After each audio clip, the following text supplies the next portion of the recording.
morning, good evening, good afternoon, wherever you are in the world today watching this. Hello to all my BC WrestlePod nerds out there, and welcome to another rendition of NXTilosos, the sexiest NXT review show out there on the wrestling internet. And welcome to the BC WrestlePod multiverse of madness, where we are 10 individuals who are reviewing wrestling from both in the States and international. But I am one of your hosts for NXTilosos, Mikey. Hi, everyone. How we doing this evening? And joining me this evening, of course, is my right-hand man, the Grand Poobah, the hostess with the mostest, Papa also himself, Will. Hi, Will. Happy to have you here this evening. Hello. Glad to be here. I'm so happy that you are here. We got a fun show that we are going to be reviewing today for NXT.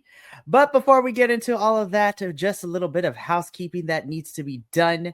So I am here to do so. So if you like what you see on your screen, or even if you don't, that is okay, because we love you either way, and we are here for any kind of feedback. So make sure that you hit that subscribe button, hit the bell notification, follow us on the Twitch or the YouTube, whatever your preferred platform is. But in this chaotic world that we live in, I completely understand, we completely understand that sometimes dedicating a whole hour and a half to watching people review wrestling may or may not be within your time limit. However, if that is something that you cannot do, you are more than welcome to follow us all over the socials. We're pretty much anywhere and everywhere at BC WrestlePod, where you could see our clips, which pretty much covers everything that we talk about in the review, as well as the report cards for the weekly shows and the pay-per-views, as well as some other fun things coming in the near future. We also have some merchandise for you. So if you go to fourthwall.com/BC WrestlePod, you can see all of our crazy merch that we have, which is nuts. So I will link that in the description. I'll link it in the comments throughout this review. So whether you are on the review panel or you're watching at home, you can cop some great merch. We have merch for all of our review teams, as well as our first limited edition collection called Hot Boy Summer, in which we are about to enter the summer season. So get your beach bods and dad bods ready, because it is going to be a scorcher, and let everybody know who you got your merch from. So please do. But with that out of the way, Will, let's talk about NXT, because we are, at this point, we are 2 weeks away from Battleground. Next Tuesday is the go-home show before Battleground. I can't believe we're at another pay-per-view for NXT already. Oh my gosh. I will say this. This episode was definitely a show of two things. Number one, we find ourselves in a holding pattern with a couple of these things, in which, we're trying to keep people who are fighting at Battleground on television. And then we're also setting up some other things that are to come at Battleground and everything beyond Battleground too. So without further ado, let's just jump straight into the review, because we kick things off with, no quarter catch crew, but this is mostly Miles Bourne giving a promo. And dare I say, NXT is turning this man into one hell of a babyface. I will definitely say that. So Miles, starts his promo talking about, everybody has been dancing around the issue. Everybody knows it. Miles knows it. We as the audience know this.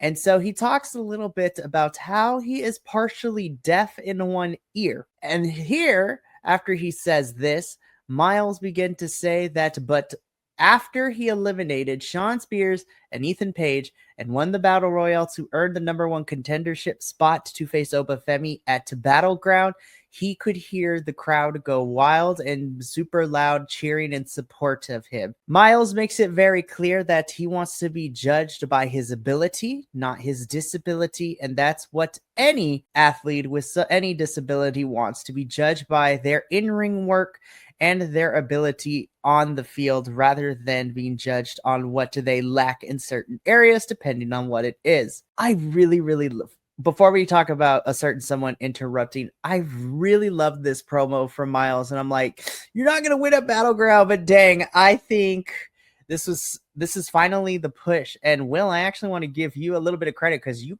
talked about this last week, where we want to see Miles Bohr be pushed as a solo star, and I think Shawn Michaels and NXT are kind of heading that direction, possibly. So before we get into Mr. All Ego Ethan Page's side of this whole promo, what did you think of Miles's promo at the beginning of this opening? I loved it, and I was like, okay, here we go. I really think this is it. I think this is his basically, and we all know he's not going to win. We know that, but he doesn't have to win at the big event. He just needs to show up. And I think that they're pushing him forward. And I think we're going to see an even bigger kind of rift occurring as we go forward between him and the others of No Quarter Catch crew, because he is kind of starting to step out. I mean, as a promo artist, dare I say, pretty darn good. Not bad. I actually enjoyed listening to him.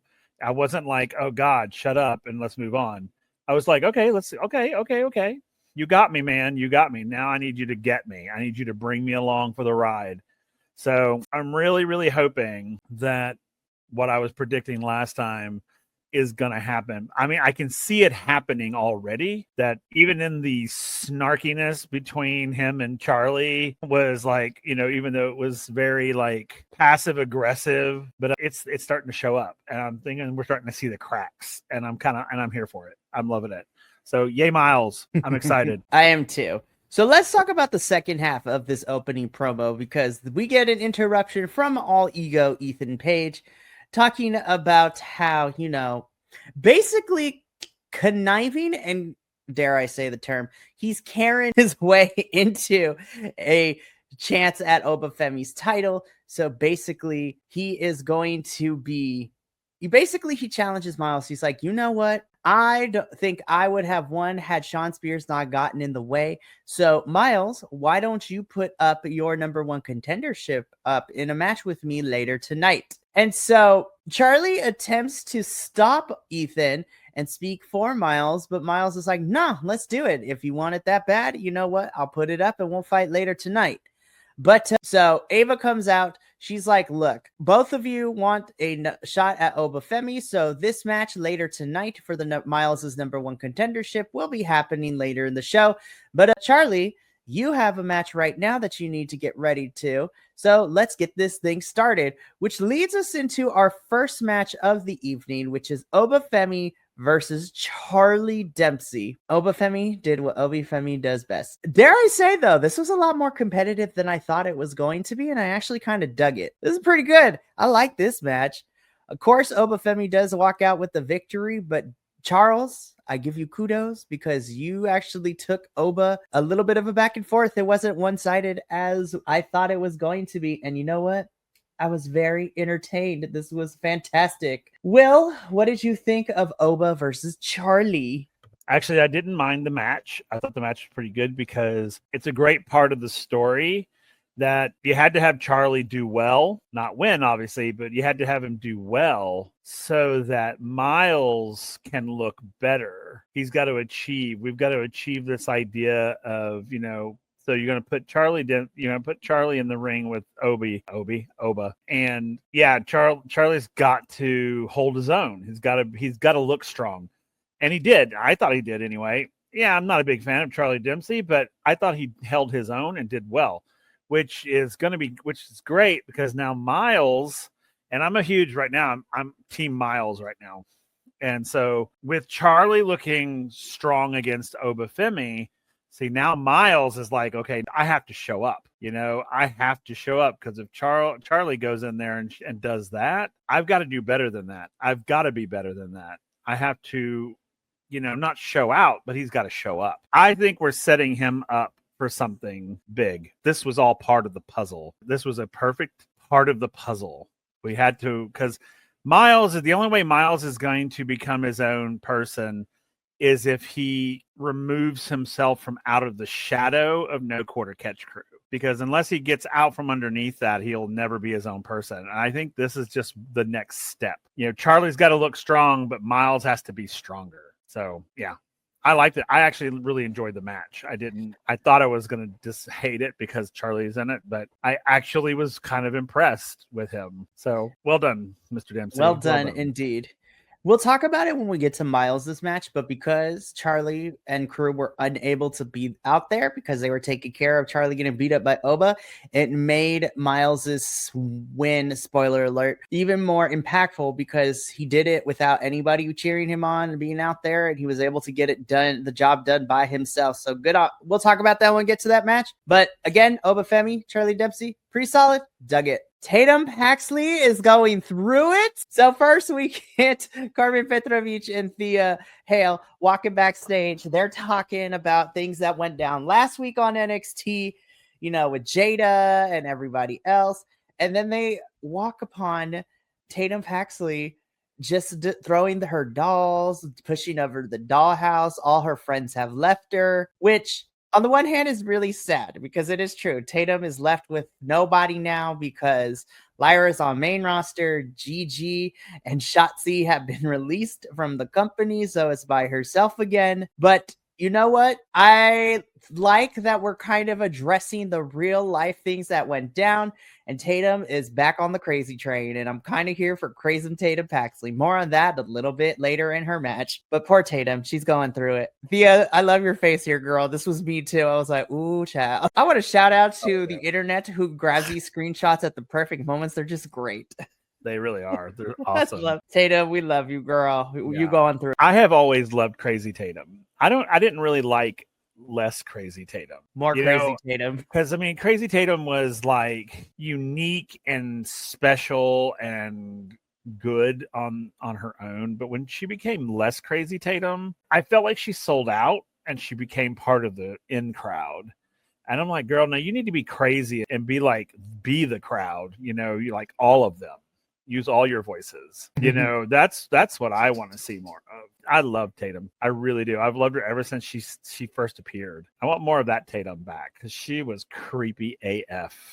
I loved it too. So we're going to talk more about all these women involved later in the line because first, let's talk about this because this was also another fun match. This was Tony D'Angelo taking on our boy Wes Lee. This is actually a really solid match. I dug this match too. Of course, Wesley loved playing the heel in this, and Tyson, TNT is what I'm going to call them, running interference for Wes. And Wes kind of getting in Tony's face. And Tony is like, nah, okay, I have nothing left to lose. We're going to fight and we're going to scrap. I will say I get why we got what we got for the ending. But this was a great match. It kind of just sucks that the distraction is what got Tony to lose this match against Wes. But again, Wes wins.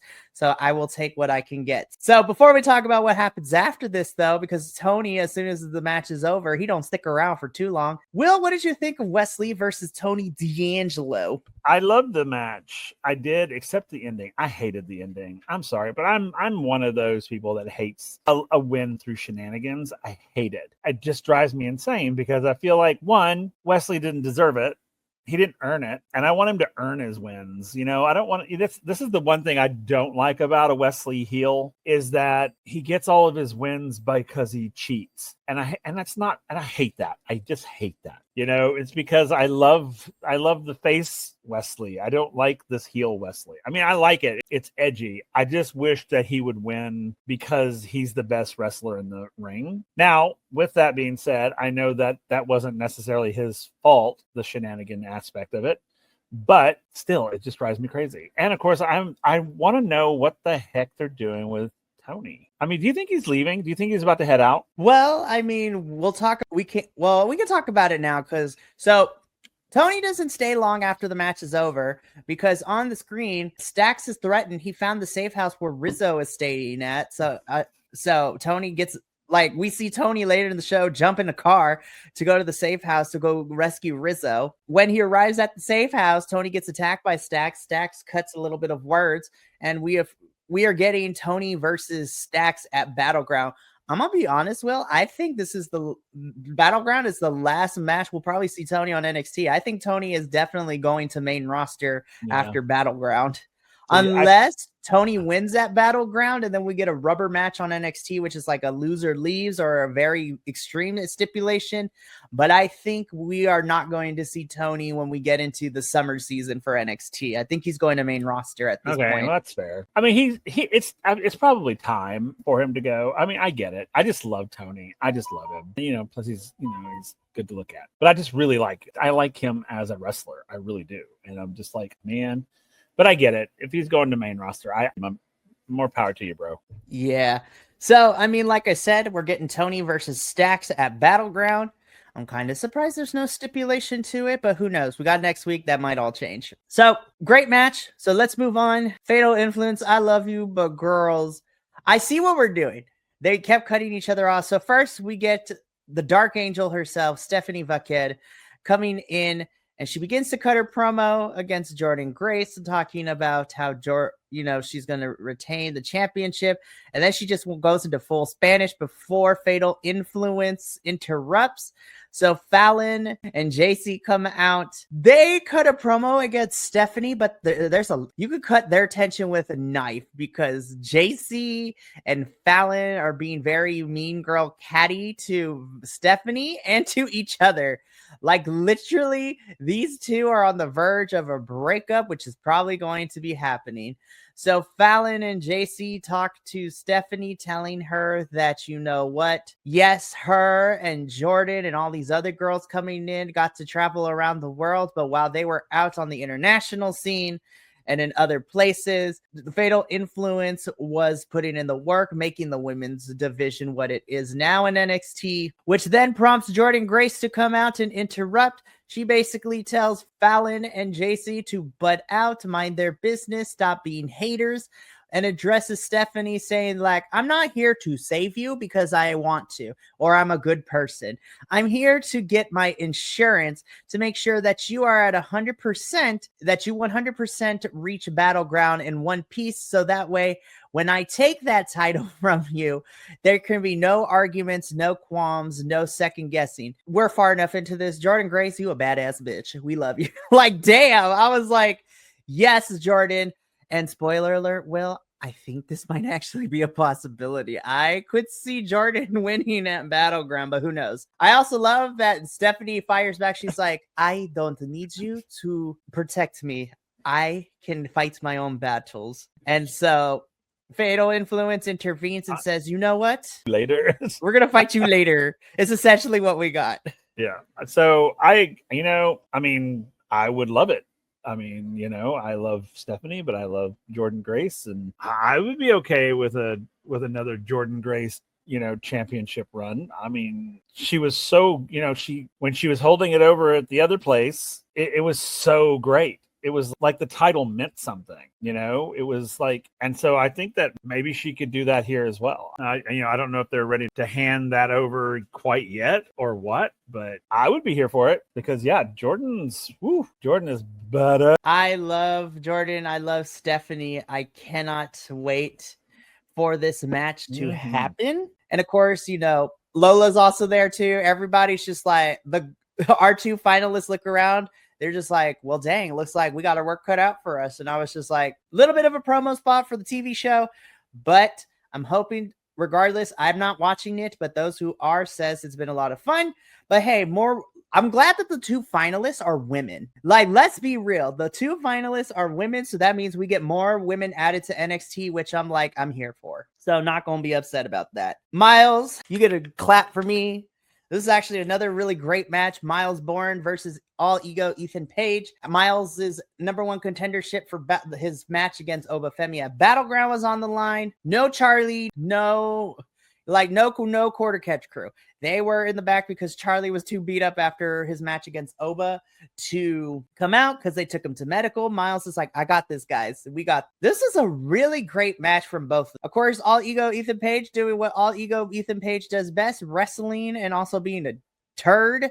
But Miles Bourne, this finisher was really good. Love this. And Miles beats All Ego Ethan Page, He gets to keep his number one contendership, and it is still going to be Miles versus Obafemi for the NXT Championship at Battleground. Will, what did you think of this match between All Ego Ethan Page and Miles Bourne? Well, I loved it because I got to watch Ethan Page get his ass kicked. Because you know me, I am not a fan of him at all. He's one of those people, he's one of those performers that when the minute they walk out into the camera shot, I'm like, I hate you. I don't want to talk. I don't want to listen to you. I don't even want to look at you. That's kind of where I am with him. So when Miles like whooped his ass, I was like, yes, please. More of this. I would like seconds, maybe thirds and fourths. So if we could just rewind this and watch it over and over again, I'd be okay with it. And I did. I watched it 3 times. So just because I wanted to watch Ethan get his ass handed to him. It was wonderful and well-deserved on Miles' part because I know Ethan is a really good wrestler and Miles did his work. That's what's important. And he beat Ethan. And now I'm excited that he's going to go on and face the big guy. I'm excited too. So Miles, once again, for the second week in the row, punches his ticket again to Battleground. So good on Miles. We love it. So, okay. The promo skills from Ashanti need a little bit of work, but I'm actually kind of here for Ashanti and Javon feuding for a little bit. So let me set the scene. So first we get a Twitter pre-tape promo from WWE Evolve talent Sean Legacy. So for those of you who don't know, WWE Evolve is the place where all the independent wrestlers who have been given the WWID, so wrestlers who could potentially make it in the WWE.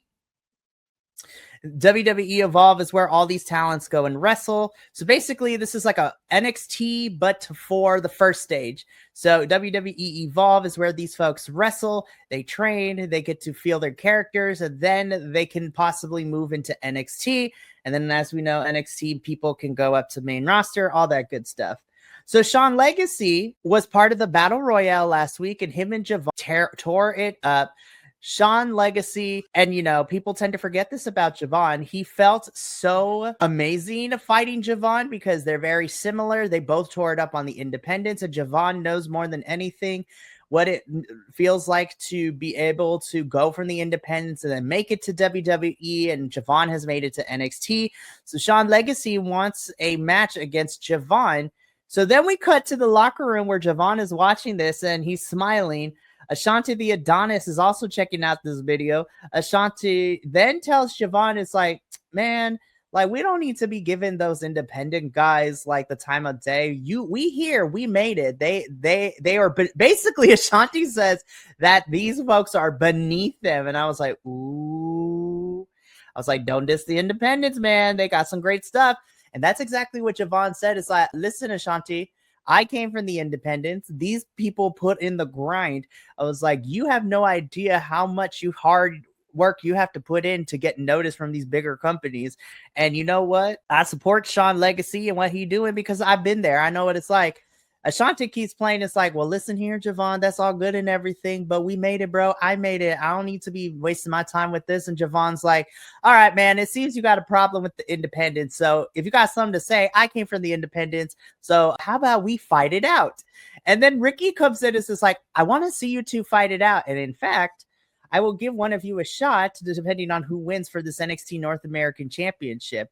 And so we're going to talk about what happens next week, but we get a triple threat made for next week. And I'm not low key here for this. I am full on here for this because this is, oh yeah, this will be good. This is going to be good. This is going to be banging. I'm just excited too because we get to see more of Ashanti wrestle by, on his own now that we are done with him and the Carmen Petrovich thing, which makes me happy for both of them.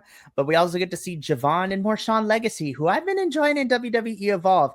For those of you who don't know, I also cover the report cards for WWE Evolve, so it's been a lot of fun to watch it. So Ricky gives whoever wins is probably going to get a shot at his North American Championship, which makes me excited. Thea and Tatum, we love this match because this is the return to form for Crazy Tatum Paxley. I also love Thea's new theme, I'm a grown-ass woman, which I was just like, girl, you are like 22, sit down. But we love Thea. We love Tatum too. This was a pretty good match. The match gets thrown out by the ref because Tatum goes for the DQ for trying to not for pokey, but for trying to gouge the entire eyeball out. And Tatum does not, when the match is thrown out and the match is over, Tatum goes back to trying to rip an eyeball out. I'm like, oh gosh, I think we're about to see a horror movie, because she was digging in Thea's eye really hard.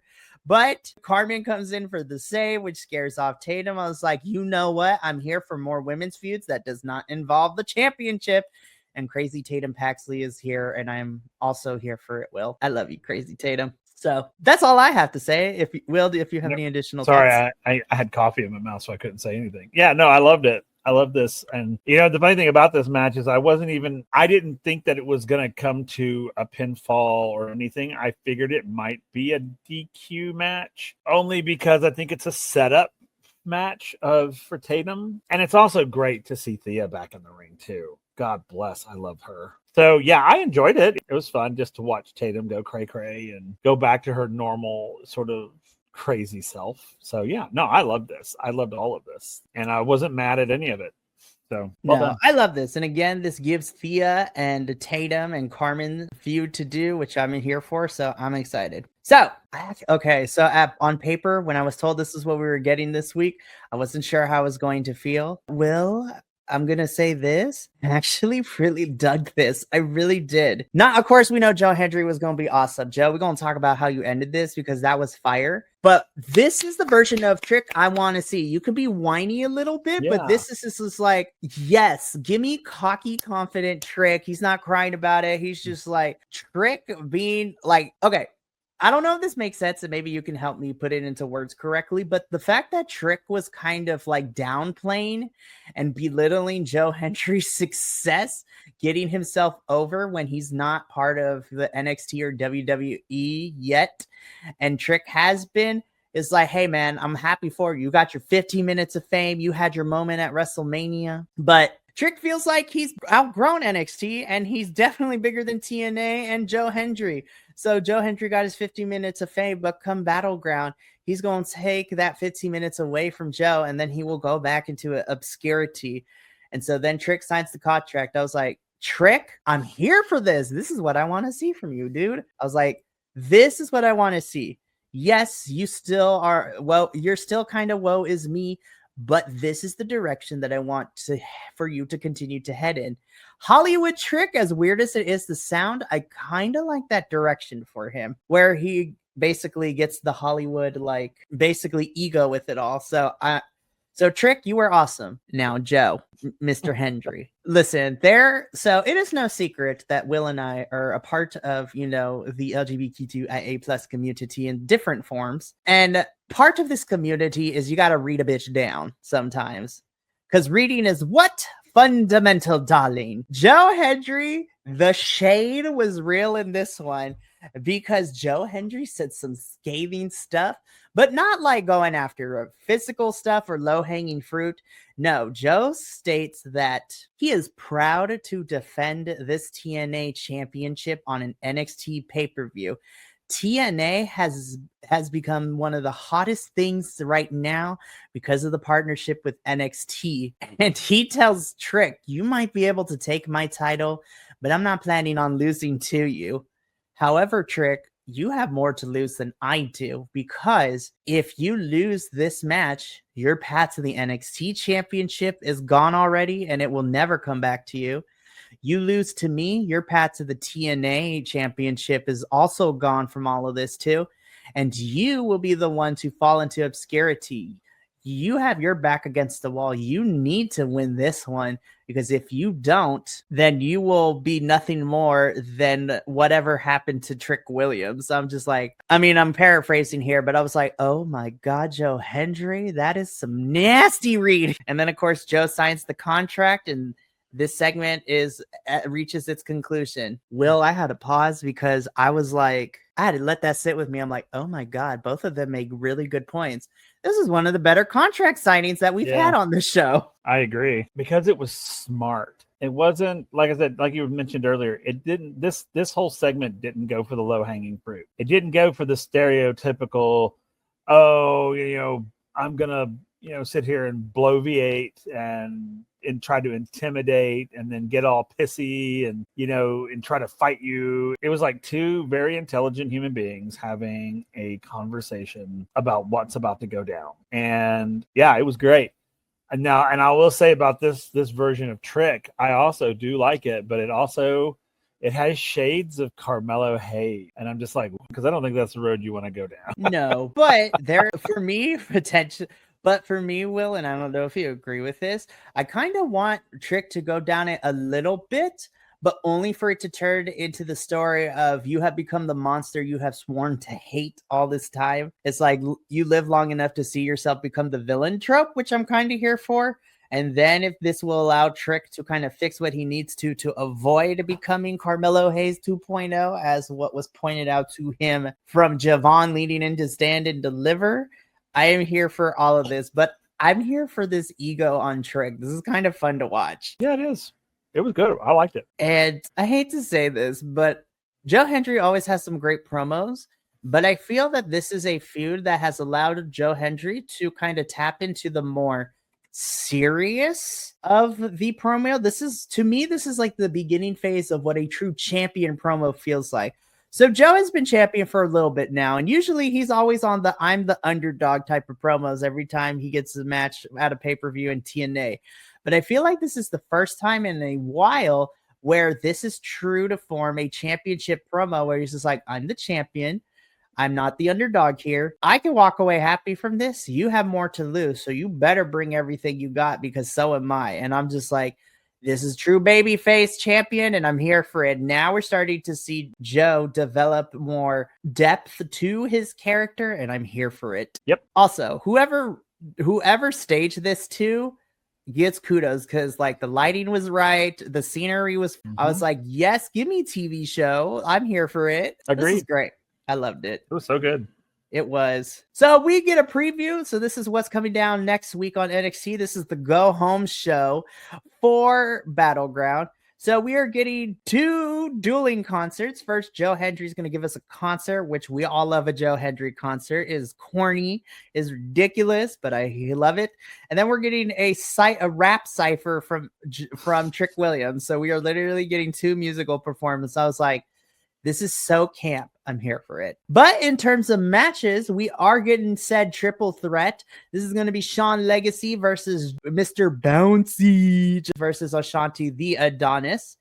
And then in a promo in which Kalani and Zarya are still going at it, Kalani complaining that it was unfair of Zarya to put her through the barricade, wants a rematch, and she tells Sol that if she beats Zarya, she wants a championship match against Sol Ruka, which Zarya says no, but Sol says bet, okay. So we are getting a rematch, Kalani versus Zarya, and if Kalani can win, she gets her championship match against Sol Ruka. So I think Kalani might win here, but who knows?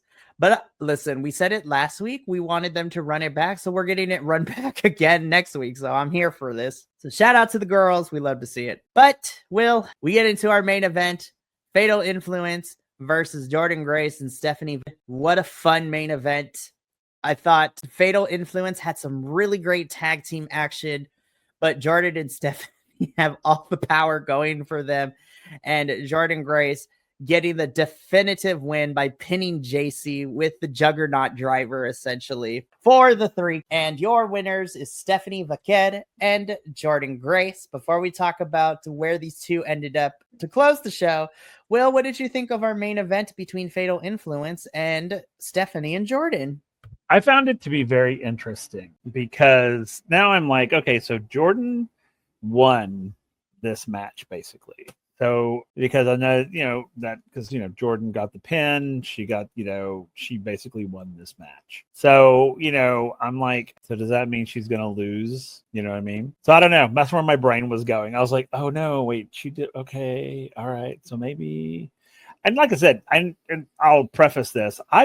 Whoever, Stephanie or Jordan, either of them, if Stephanie retains and Jordan takes, I'll be happy either way. I love Stephanie and I love Jordan Grace. So either of them holding that title, I'm good with. And I just know that Jordan Grace in the championship is dare I say, an easier sell because she just exudes that. And we've already, like I said, all over at the other company, I guess TNA. So over there, I mean, she was the championship. I mean, she was. There was no doubt. It's just like, and honestly and truly, it's just like with Joe Hendry. Joe Hendry is the championship. You know, it's like, because he just exudes it. It just, you see him and you go, that's the champion. You look at Jordan Grace and go, she's the champion. You know, and I think that, so I don't know. And I'm so conflicted because I'm kind of like, well, I don't know if I want Jordan to take it yet. I think I wanted her to kind of cut her teeth a little bit more here. But then again, I'm like, I really kind of do want you to take it, but I don't want Stephanie to lose it yet. You know, it's like, which way do I go with this? So honestly and truly, either way, I'm fine. But I love this match. I thought this match spoke volumes about what's coming. So yeah, but it was good. It was a really good match. And you know, any of the women's matches I love. So even the ones that are not great, I still love. Also, we love to see it. So again, Jordan and Stephanie do win after the match. You know, Jordan gives Stephanie the title, but also lets her know non-verbally that, you know, come Battleground, it's on like Donkey Kong with them two staring at each other. I'm excited for the match. But we close NXT this week because the camera people go backstage to find All Ego Ethan Page has laid out Ricky Saints.